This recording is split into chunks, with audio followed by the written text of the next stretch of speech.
16/12/2024 ને સોમવારે શિવલિંગ પૂજાનું વિશેષ મહત્વ છે। આવનારી તારીખ 16/12/2024 સોમવારના રોજ માગસર માસનું મહાન આદ્રા નક્ષત્ર છે। આ દિવસે ભગવાન શિવ, ભગવાન બ્રહ્મા અને વિષ્ણુ સમક્ષ લિંગ સ્વરૂપે પ્રગટ થયા હતા। આ દિવસે લિંગની સૌપ્રથમ પૂજા ભગવાન બ્રહ્મા અને વિષ્ણુએ કરી હતી।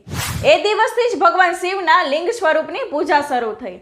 આ દિવસે સમગ્ર મનુષ્ય જાતિએ શિવ પૂજા અર્ચના કરવી, આરતી કરવી, મહાદેવને પ્રસાદી અર્પણ કરવી અને મંદિરમાં 11, 21, 51 કે 108 દીપ અવશ્ય પ્રગટાવવા અને બીલીપત્ર શિવલિંગને અર્પણ કરવા। આ દિવસે શિવલિંગની પૂજા કરવાથી 100 મહાશિવરાત્રિની પૂજાનું ફળ પ્રાપ્ત થાય છે। આ મહાન આદ્રા નક્ષત્ર વિશે જાણ બધાને કરવી। આની જાણ તમારા દ્વારા જેટલા લોકોને મળશે એટલી મહાદેવની કૃપા તમારા પર થશે। આ દિવસે દાન પુણ્ય કરવાનું પણ વિશેષ મહત્વ છે। આ દિવસે તમે ગરીબોને વસ્ત્રદાન તથા અન્નદાન કરી શકો છો। હર હર મહાદેવ।